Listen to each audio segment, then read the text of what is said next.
क्या हाल चाल है? नहीं आए थे आप ही नहीं गए? ये तो आते हैं ना हमारे। हाँ बुलाओ इसलिए तो आएंगे।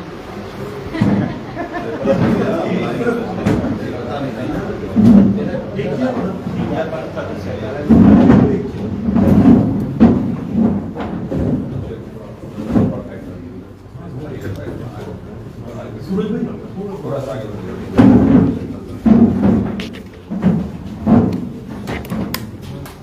ठीक है, आप लोग कैमरा चेक कर रहा है? ठीक है।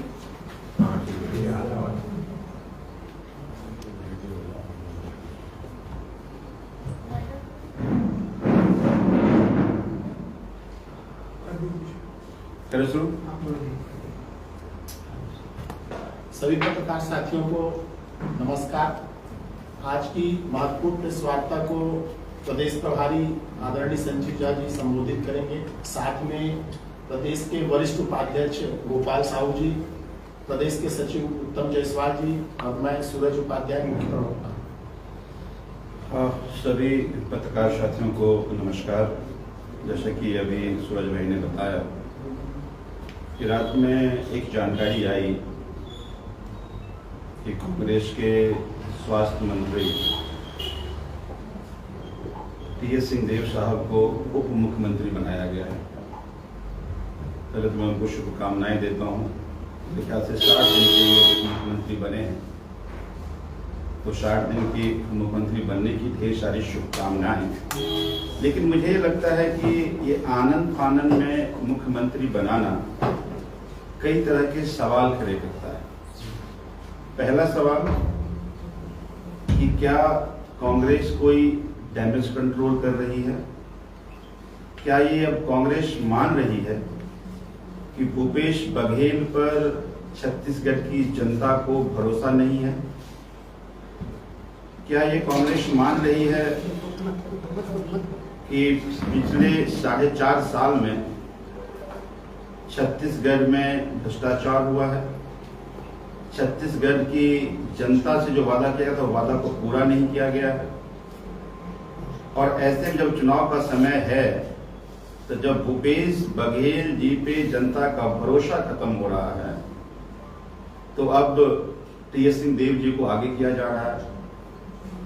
क्योंकि महाराज साहब पहले भी कई बार सार्वजनिक मंच पे खुद भी कह चुके हैं कि हमारी सुनी नहीं जा रही है।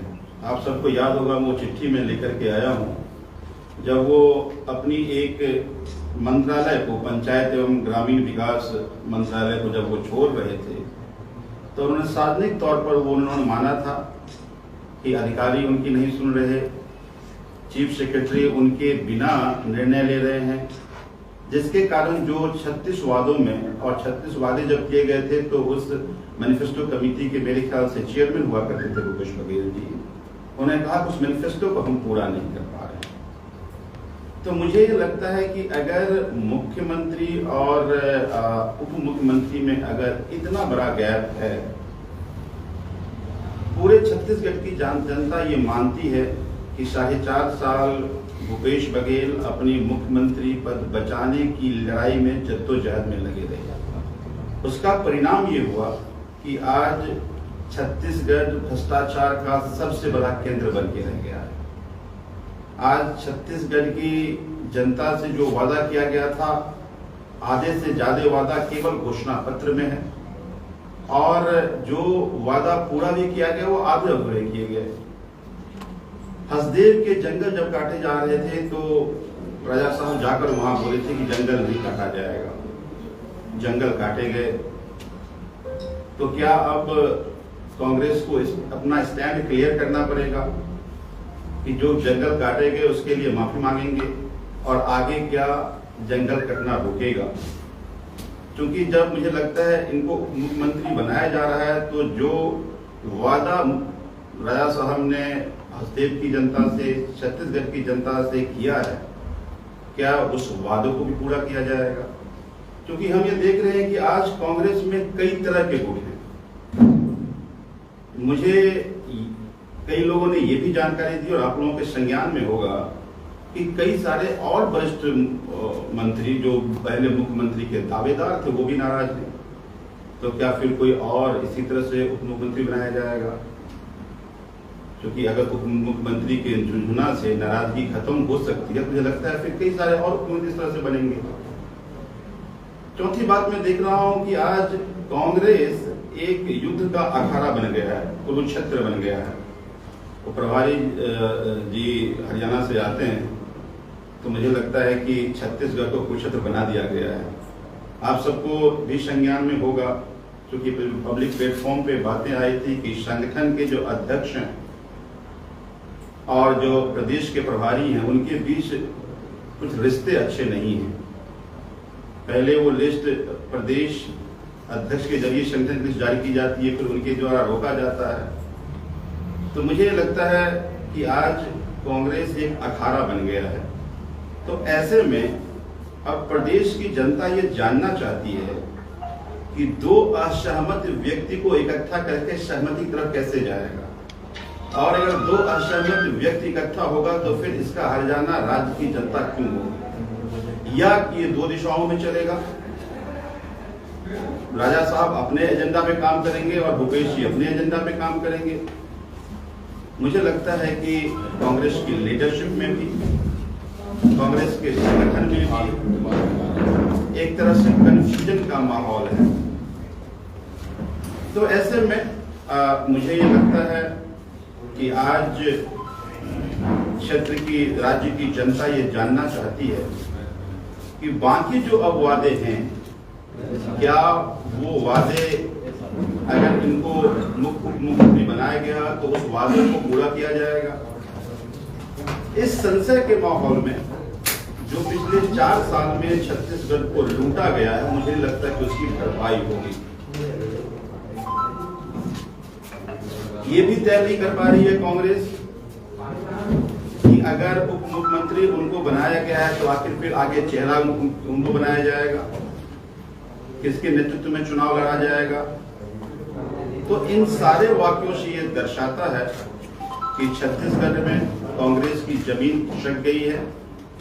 वो कहते थे भूपेश है तो भरोसा है, जनता कह रही है भूपेश है तो धोखा है, भूपेश है तो भ्रष्टाचार है। तो मुझे लगता है कि इस तरह के डैमेज कंट्रोल से जनता का विश्वास बहाल नहीं होगा।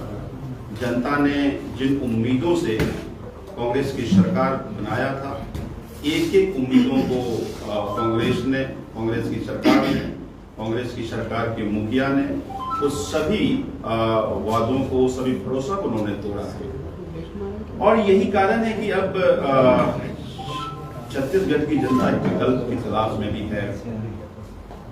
और मैं आपके माध्यम से छत्तीसगढ़ की जनता को कहना चाहता हूं कि हमारी पार्टी मजबूत विकल्प भी है। और 2 जुलाई को बिलासपुर में संवाद के लिए दिल्ली के लोकप्रिय मुख्यमंत्री अरविंद केजरीवाल जी और साथ में पंजाब के मुख्यमंत्री भगवंत मान साहब आ रहे हैं।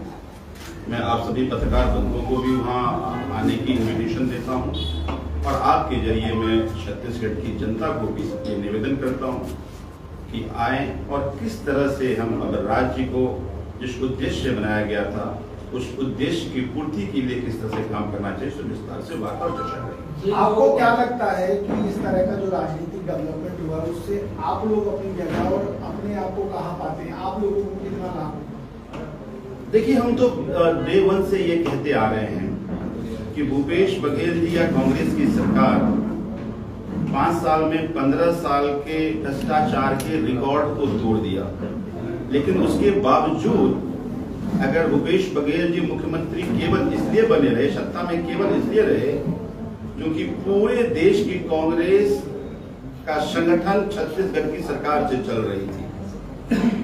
मुझे ये लगता है कि अब कांग्रेस को यह एहसास हो गया है कि जनता का भरोसा भूपेश बघेल जी पे नहीं है, तो वो अपना डैमेज कंट्रोल कर रहे हैं। लेकिन मैं जनता में जा रहा हूं, जनता इस बात को लेकर बहुत नाराज है। मुझे पूरा विश्वास है, तभी मैंने कहा कि जो हम डे 1 से कहते आ रहे थे और कांग्रेस ने उस पर मुहर लगाई है, लेकिन जनता का भरोसा नहीं जीत पाई। ये संजीव जी आप कह रहे थे कि बहुत सारे नेता नाराज है, क्या उन लोग से आप संपर्क करेंगे कांग्रेस के? देखिए, बहुत सारे लोगों से बातचीत हो रही है और मैं कई मौकों पर आपसे कह चुका हूं, ना केवल कांग्रेस बल्कि भारतीय जनता पार्टी में, अन्य पार्टी में भी बहुत सारे लोग संपर्क में हैं, बहुत सारे लोग बातचीत कर रहे हैं। मुझे लगता है कि आने वाले समय में आपको इस तरह की कई जानकारियां मिलेंगी, क्योंकि हमने सबको यही कहा है कि अगर आप ये मानते हैं कि आपकी पार्टी इस प्रदेश को केवल लूटा है, तो आम आदमी पार्टी एक प्लेटफॉर्म है जिसके जरिए हम लोग नए छत्तीसगढ़ निर्माण कर रहे हैं। मुझे पूरा विश्वास है जो छत्तीसगढ़ को बेहतर देखना चाहते हैं, छत्तीसगढ़ के जल जंगल जमीन को बचाकर यहाँ हरा भरा रखना चाहते हैं, वो सब लोग आम आदमी पार्टी से। आपसे मेरे दो सवाल हैं। क्या स्वास्थ्य मंत्री टी.एस. सिंहदेव के समय कांग्रेस के अन्य लीडर भी आप लोग के संपर्क में थे क्या, पहली बात? दूसरी बात, हसदेव को लेकर आपने एक बड़ा बयान दिया है, तो क्या मानते हैं कि उप मुख्यमंत्री बनने से हसदेव की कटाई रुकेगी? देखिए, मुझे लगता है कि न केवल टी.एस. सिंहदेव बल्कि कांग्रेस के मुखिया और सबसे बड़े नेता राहुल जी आकर के उन्होंने कहा था कि जंगल नहीं कटने देंगे। तो मुझे ये लगता है कि टी.एस. सिंहदेव को जब उप मुख्यमंत्री बनाया गया तो कांग्रेस स्टैंड क्लियर करे कि क्या ये संदेश है फिर, क्योंकि टी.एस. सिंहदेव साहब का भी ये स्टेटमेंट था कि अगर गोली चलेगी तो पहली गोली हम खाएंगे। जंगल कटा, ना तो गोली चली ना खाने आए, लेकिन वहां से जनता जरूर गुजर गया, लोगों का घर जरूर गुजर गया। तो क्या अब आगे जो जंगल की कटाई है वो रुकेगी कि नहीं रुकेगी? मुझे लगता है इस पर कांग्रेस का अपना स्टैंड क्लियर करना चाहिए। नहीं तो राहुल जी जो कहे, लोग उससे ठगावा महसूस तो कर ही रहे हैं, फिर राजा साहब पे फिर कैसे समझा कि जनता, वहां की जनता भरोसा करेगी? मुझे लगता है उस पर अपना स्टैंड क्लियर करना चाहिए। संपर्क में बहुत सारे लोग संपर्क में हैं, कांग्रेस के कई वरिष्ठ नेता संपर्क में हैं, क्योंकि कोई ठोस बातचीत नहीं हुई है किसी से, तो किसी का या अभी ज्वाइनिंग पे अपनी फाइनल अपनी कंसेंट नहीं दिया, चर्चा करना चाहिए। नहीं, जो नाराज व्यक्ति है वो संपर्क में थे क्या? बहुत, मैंने कहा ना, बहुत सारे लोग नाराज हैं, बहुत सारे लोग नाराज हैं, बहुत सारे नाराज लोग संपर्क में भी हैं। जो संपर्क में है और नाराज हैं, तो बिलासपुर में जो आपकी कार्यक्रम आयोजित है उसमें शामिल हो सकते हैं, ऐसी कोई सूची आपके पास है? नहीं, हमने कहा कि अभी कोई हमारे पास फाइनल कंसेंट नहीं आया। देखिए, कई लोग इंतजार करते हैं कि वो सरकार का जब अंतिम समय आएगा तब कई लोग विधायक हैं, कई मंत्री हैं, कई पदों पर हैं, तो मुझे ये लगता है कि जब वो सही समय आएगा तो जानकारी आपको यूसीसी पर जो मुख्यमंत्री का बयान आया था कि हिंदू मुसलमान न करके छत्तीसगढ़ का जो योगदान है वो आदिवासियों का है, यहाँ की देवी देवता पूजे जाते हैं, वो अलग तरीके से पूजे जाते हैं। कल मोहम्मद अकबर का भी एक बयान आया कि आखिर 76 साल से तो चल ही रहा था, अब क्यों जरूरत आ गई? आप कैसे देखते हैं? देखिए, हमारा ये मानना है कि संविधान के नीति निर्देशक तत्व के आर्टिकल 44 में यूनिफॉर्म सिविल कोड की चर्चा बाबा साहब ने की है। हाँ, पर उसकी इम्प्लीमेंटेशन कैसे होना चाहिए? तो जो देखिए, अलग अलग धर्मों की अलग अलग मान्यताएं हैं, अलग अलग ज्योग्राफिकल बाउंड्रीज की अलग अलग मान्यताएं हैं, तो ये जितने भी स्टेक होल्डर्स हैं उनसे बातचीत करके फिर उसकी इम्प्लीमेंटेशन का मॉडल बनाना चाहिए। ये केवल चंद लोग दिल्ली के सेक्रेटेरिएट में बैठकर यूनिफॉर्म सिविल कोड की ड्राफ्ट नहीं करें। तो इन प्रिंसिपल हम सहमत हैं, क्योंकि संविधान में इसकी चर्चा है, लेकिन इस बात से हम सहमत हैं कि इसको ड्राफ्ट करने से पहले जितने भी स्टेक होल्डर्स हैं, जितनी विविधता है, सभी विविधताओं को समावेश करना चाहिए। ये विपक्षी एकता जो हो रही है उसमें कांग्रेस के जो नेता है राहुल गांधी केसीआर को अलग करने की बात कर रहे हैं, और आप लोग भी कहीं कहीं शामिल हो रहे हैं, कहीं शामिल नहीं हो रहे हैं। और देखिए, मुझे ये लगता है कि आखिर ये एकता की जरूरत क्यों पड़ी? मुझे लगता है कांग्रेस उस बात को समझना चाहिए। अगर पार्टी अलग है तो वैचारिक भिन्नता को क्या है? हम वैचारिक तौर पर हर बात से सहमति नहीं रखते, इसलिए पार्टी बनी। लेकिन उसके बावजूद आज ये कवायद क्यों हो रही है कि हम सबको एक प्लेटफॉर्म पर आना चाहिए? समझिए, आप पिछले 5 साल में आप देखिए तो नरेंद्र मोदी जी की पूरी कोशिश रही है कि जनतंत्र को खत्म कर दें, क्योंकि डेमोक्रेसी में पक्ष और विपक्ष है, सहमति और असहमति है।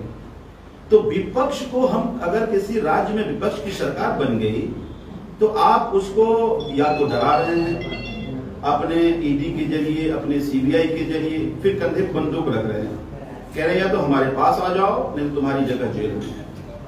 आज रातों रात पैसे से खरीद कर सरकार बदल दी जाती है। महाराष्ट्र आपके सामने उदाहरण है, गोवा आपके सामने उदाहरण है, मध्य प्रदेश आपके सामने उदाहरण है, कर्नाटक आपके सामने उदाहरण है। अपने गवर्नर के जरिए विपक्ष की चुनी हुई सरकार को कंट्रोल करने की कोशिश की जा रही है। तो मुझे लगता है इस देश का जो फेडरलिज्म है वो संविधान का बेसिक ढांचा है, वो मूल ढांचा है। तो आज संविधान के मूल ढांचा को खत्म करने की साजिश की जा रही है। जिस तरह से दिल्ली में दिल्ली सरकार की शक्ति को 2015 में पहले एक इलीगल ऑर्डर के जरिए छीन लिया गया, हम कोर्ट गए, कोर्ट में 8 साल की लड़ाई के बाद संवैधानिक पीठ ने यह फैसला किया कि दिल्ली सरकार के क्या अधिकार हैं और केंद्र सरकार के क्या अधिकार हैं। क्लियर सेपरेशन ऑफ पावर हुई। जब क्लियर सेपरेशन ऑफ पावर जब हो गया, व्याख्या हो गई, तो उस पर काम होना चाहिए था। लेकिन 8 दिन के अंदर अध्यादेश क्या है, ordinance Bhadwa, supreme high court versus Bhadwa का डिसीजन में कहा गया तो ऑर्डिनेंस आपातकाल की स्थिति माना चाहिए। तो सुप्रीम कोर्ट की व्याख्या के बाद ऐसी कौन सी आपात स्थिति थी जो ऑर्डिनेंस लाया गया? इसका मतलब यह है कि संविधान पीठ के फैसले का अपमान करने की साजिश की गई। दिल्ली की जनता ने जिस पार्टी को 90% से ज्यादा सीट दिया, उस दिल्ली की जनता के मैंडेट का अपमान करने की कोशिश की गई, जनता को अपमान करने की कोशिश की गई। तो अगर इस देश के फेडरलिज्म खत्म करने की कोशिश करेगा, इस देश के संविधान को खत्म करने की कोशिश करेगा, इस देश के जनतंत्र खत्म करने की कोशिश करेगा, जनतांत्रिक व्यवस्था खत्म करने की कोशिश करेगा, तो सभी पार्टियों को फिर अपनी महत्वाकांक्षा से ऊपर उठ जाना चाहिए। क्योंकि जनतंत्र रहेगा, जनतांत्रिक व्यवस्था बचेगी, फेडरलिज्म बचेगा, संविधान बचेगा, तो हम चुनाव लड़ लेंगे। तो मुझे ये लगता है अगर कांग्रेस को इस बात की समझ नहीं है तो इस देश के लिए दुर्भाग्य है। कांग्रेस को ये तय करना पड़ेगा कि आखिर वो किस ओर है, संविधान बचाने वालों के साथ या संविधान की हत्या करने वालों के साथ, जनतंत्र बचाने वालों के साथ, जनतंत्र की हत्या करने वालों के साथ। ये लड़ाई मुझे लगता है कि दलगत भावना से ऊपर की लड़ाई है और कांग्रेस को इस बात की समझ हो जाए तो ठीक, नहीं तो हम सब लोग लड़ाई जाएंगे। इसी में छोटा सा रिएक्शन है, तो फिर क्या आप लोग साथ रहेंगे कि नहीं रहेंगे? क्योंकि समझाने की कोशिश, क्योंकि अरविंद केजरीवाल, नीतीश कुमार, ये तमाम लोग राहुल गांधी से मिल चुके हैं, खड़गे से मिल चुके हैं, लाइन तो वही है, जाना तो सब उसी लाइन पे जा रहे हैं। तो आप लोग साथ चलेंगे कि नहीं? देखिए, जैसा मैंने पहले कहा कि इस देश के संविधान, इस देश के जनतंत्र के कई मूल्य चुकाने पड़े हैं। तो अगर इस देश की जनतंत्र या इस देश के संविधान पे खतरा आएगा तो हमने कहा कि हम अपनी पर्सनल महत्वाकांक्षा या वैचारिक डिफरेंस खत्म करके इकट्ठा होंगे। लेकिन आप अगर उस लड़ाई को लड़ते हुए नहीं देखेंगे तो सत्ता पाने की लड़ाई के लड़ने हम नहीं जा रहे कि चलो एक व्यक्ति को हराना मकसद नहीं है, उस व्यक्ति के निरंकुश मानसिकता को हराने के लिए हम सब इकट्ठा हो रहे हैं। तो केवल सब इकट्ठा हो जाओ, एक व्यक्ति को हराना चाहिए, सत्ता पाना ये हमारा उद्देश्य नहीं है। हमारा उद्देश्य है इस देश के जनतांत्रिक व्यवस्था, संविधान को बचाना। अगर वो कांग्रेस लड़ती हुई नहीं दिखती तो फिर उस कांग्रेस के साथ जाना पसंद नहीं करेंगे। चेहरा कौन रहेगा अगर ऐसा होता? नहीं, बात तो पहले है कि संविधान बचाने की लड़ाई के साथ पहले है कि नहीं है, तो चेहरे की बात होगी। देखिए, पूरे जनतांत्रिक व्यवस्था में मुझे लगता है कि चेहरा कौन होगा ये इंपॉर्टेंट नहीं है, मुद्दा क्या है ये इंपॉर्टेंट है। इस देश के संविधान हमारे लिए महत्वपूर्ण, संविधान के कारण हम सब लोग आज बातचीत कर पा रहे हैं। इस देश के जनतांत्रिक व्यवस्था के कारण फ्रीडम ऑफ स्पीच हमारा, हम सब बात कर पा रहे हैं। मुझे लगता है कि आज इस देश में 2014 में जिसको आप सबसे बड़ा चेहरा कहते हैं, जो वादा किया था कि बहुत हुई महंगाई की बार, अब की बार मोदी सरकार, वो बहुत दिन हो गए हैं। जिस तरह से उन्होंने कहा था कि बहुत हुई बेरोजगारी का हाल, अब की बार मोदी सरकार, वो बहुत बड़ा इंपॉर्टेंट है। तो मुझे लगता है कि जो इन मुद्दों के साथ खराब होगा हम उसके साथ खड़े होंगे, क्योंकि मुझे लगता है कि ये लड़ाई हमारे अपनी विचार और अपनी महत्वाकांक्षा से ऊपर की लड़ाई है। आप लोग किसके बी पार्टी है? कांग्रेस ने कहा है कि आप बीजेपी के बी पार्टी। अब ये उन दोनों से पूछना चाहिए, क्योंकि कांग्रेस कहता है बीजेपी की बी टीम है, बीजेपी कहता है कांग्रेस की बी टीम है। पर दर्शाता है कि दोनों हमसे घबराए हुए हैं। लेकिन दोनों की चुनौती, सबसे बड़ी चुनौती हम है। लेकिन अभी तो आप बोल रहे हैं कि कांग्रेस के साथ रहना है या नहीं रहना है, सोचना पड़ेगा। आप हमारी बात को नहीं समझे। हम ये नहीं कह रहे हैं कि कांग्रेस के साथ रहना या नहीं रहना।